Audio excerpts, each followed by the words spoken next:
What's up, design family, and welcome back to another episode of FittDesign TV. So glad to have you back on the channel. On today's episode, we have a short and quick video where I'll be running you guys through my ultimate labels guide for sportswear design. Obviously, there are a ton of components that go into designing great sportswear, and some of the less artistic ones are the labels that we use. There's many different things that we have to go through when it comes to creating labels that give the information that is necessary for a customer to have on the brand name, composition, washing instructions, country of origin, and at the same time, these types of labels can serve country regulations. So we want to know what are we going to include in these labels and what are the different types of labels that you can incorporate into your design to give it a little bit of flair whilst still giving the information necessary. If you guys have ever been interested in labels, you've come to the right place. We'll run you through them super fast. Hey guys, and welcome to FittDesign TV. So glad to have you here. On this channel, we discuss all things sports fashion, graphic design, manufacturing, and technology. We'll discuss key topics, answer pressing questions, and provide actionable steps on starting your own product line. If you're interested in any of the above topics, stick around. You're in for a good one.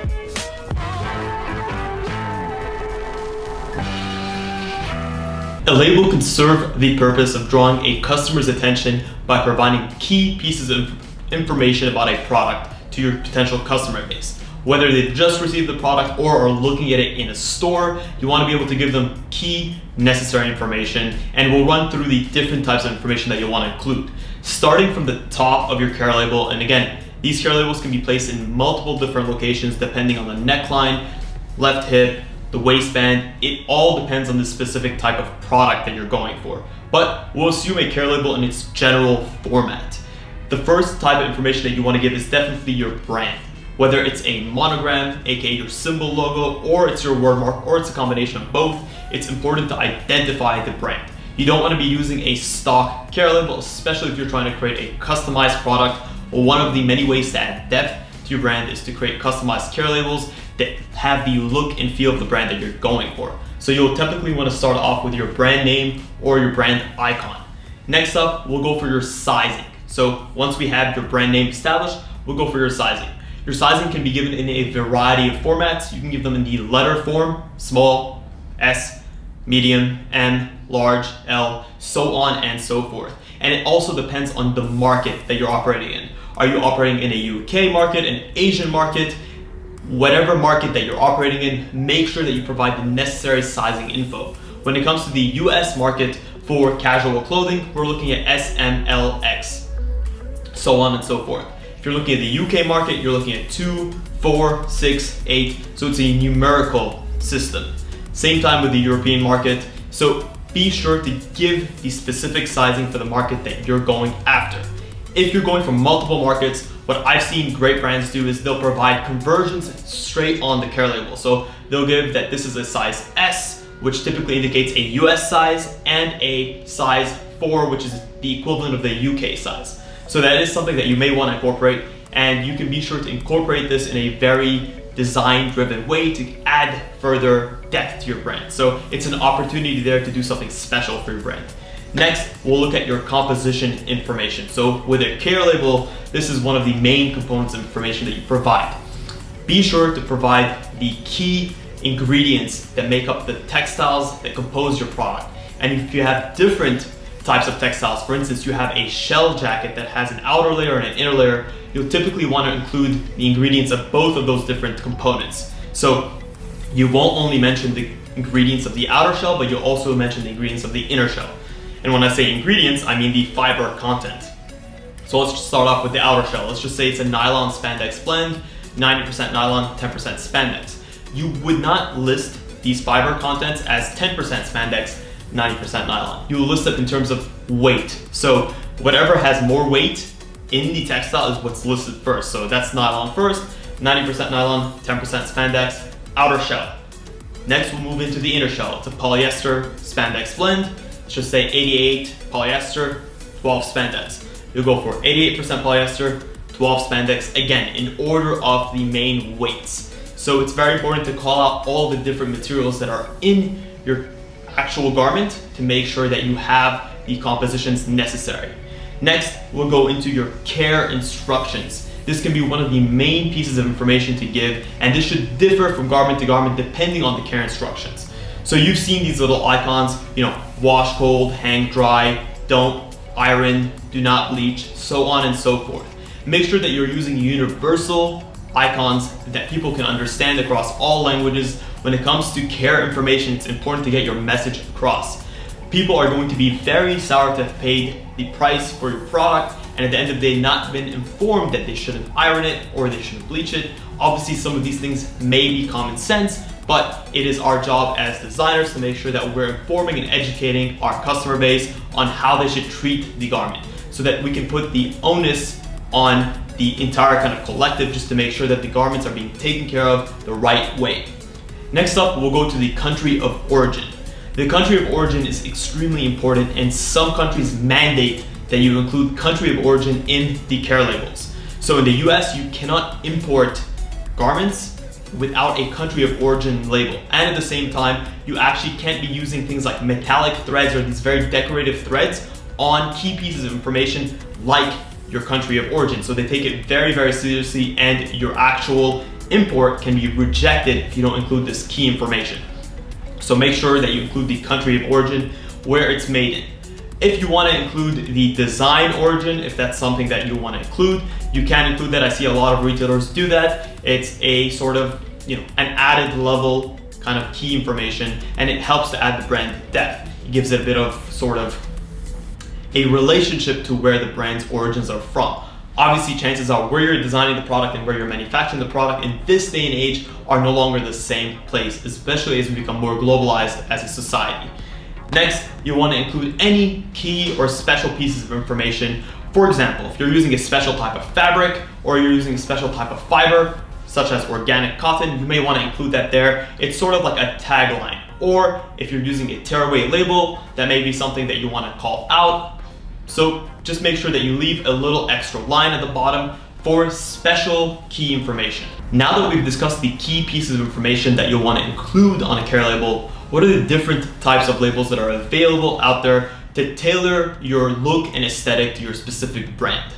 We'll start off with our woven labels, and woven labels come in many different types of threads or fibers. They can either be in polyester, nylon, they can even be in things like silk, depending on the sophistication and the luxury of your brand. Most common labels are either polyester or nylon. We recommend nylon. In our experience, it's a little bit more silky and a little bit more smooth. At the same time, I would recommend weaving in your information as opposed to printing. Again, it is an added layer of sophistication. It has more durability for it in the long run. The first label that we'll consider is a very classic type. It's called the Manhattan fold. And this is basically a woven label that's folded down the center, and the top hem is actually folded in, and it's all stitched down along the sides. Usually you'll notice that this is a woven label with woven information, and it can either be used on the outside or the inside of the garment depending on the specific use case scenario. One of the benefits of this is it has a very classic style, and the hems are completely finished and they're stitched down on all sides, so you don't get the label flapping around. The second type of label is one that's extremely common, and it's one of the cheaper options on the list just because of how raw it is in nature, and this is the straight cut, no fold. So it's a straight up cut out woven label where the edges are completely exposed, and it can either be top stitched on all four sides, so perimeter stitch, or it can be end stitched, so on either side, and the middle will be, obviously you'll be able to run your finger at the bottom. This is an extremely flexible and cost efficient woven label that can be used either on the outside or the inside of the garment. Typically you'll notice it being used on the outside. It's more of a brand label rather than a care label. The third label is sort of like the cousin to the straight cut or the no fold label. This is the end fold label. Usually, again, this is more of a brand name label, and it can be, it's essentially a rectangular label with the ends folded in to secure the hems so that they're not exposed and you don't have the raw edges. And it can either be stitched on the ends, so the end stitch, or a perimeter stitch, depending on your specific use case scenario. So there's a lot of flexibility there, and we usually see these being used more as brand labels, typically on the insides of the collars or the necklines, rather than on the outside of the garment, as is the case with a straight cut or a no fold label. Next up, we have our centerfold or our loop fold labels. And this is by far one of the most common types of labels to use for care labels. My shirt has one, and usually we'll add them on the left hip. So with a centerfold or a loop fold label, and I'm using those two terms pretty much synonymously, but you usually have one piece of woven fabric that's looped down the center and stitched into a seam on the top. And usually this is used for a care label just because of its flexibility. If it's looped in more of a lengthened direction, so if the rectangular is more lengthened and it's looped down the middle, this would be called a loop fold. And if it's folded down the middle like this, sort of like a book, that would be called a center fold. So it depends on the specific orientation, but they both essentially get the same thing done. This is a great use for a care label and can be used either on the left hip, on t-shirts, on the waistband, on joggers, on a sportswear, it can be used on the neckline or on the left hip. So it depends. There's a lot of versatility there. I usually like to attach it to a seam line or a collar line or any other binding that I can find. Next up, we have our miter fold. This is one of the more artistic looking ones, and it can be a great way to bring a level of sophistication and elegance to your garments, especially if you're going after a more luxury market. So with a miter fold, you sort of start off with a straight cut, no fold, and you, let's just say you fold the ends at a 90-degree angle, creating this 45-degree chamfer, and you typically stitch those ends onto a neckline. This is a great way to create a very dynamic looking and premium looking piece, and at the same time give your garment the necessary information that you need.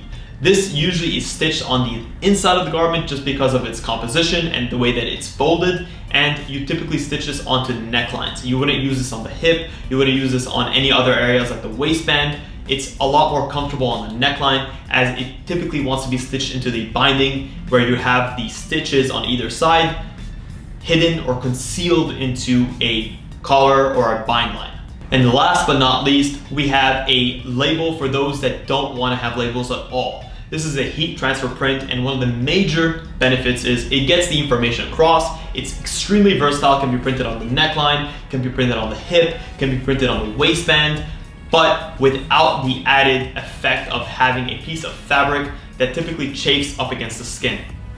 Obviously, if you're using a good quality weave, you won't have this issue, and good quality fabrics like silk or high quality nylons are going to actually not be a disturbance to your customers in the long run. It'll be very comfortable, making sure that your care label is the right size and not overkill. This will eliminate the issue, so I'm not against using woven care labels. If done right, they can actually be quite comfortable and they can kind of have like a seamless feel to them. But if you're totally against using woven labels to provide care information, you can look at a printed or a heat transfer print version. My only issue with the heat transfer print is it can sometimes look not as premium, and usually with such small text, it can wear out over time. Heat transfer prints are a lot more delicate and less durable than woven labels, so they won't stand the test of time, regardless of how good of a quality of heat transfer print that you're using. However, it is an option for those that are going after a more performance look. This is great on things like compression wear, where you really have the fabric sticking up against the skin and you don't want to have that extra layer of woven fabric, regardless of how premium it is. So a heat transfer print will do a great job on things like sports bras, leggings, very fitted tank tops, any other polyester, nylon, spandex blend materials. That's pretty much it, guys. That's a wrap when it comes to labels. Hopefully you guys have a better idea of what key pieces of information to include on your labels, what are the main types of fibers that we use to create premium labels. At the same time, what specific style or aesthetic of label will best suit your brand. If you guys enjoyed this type of video where we get super specific and technical,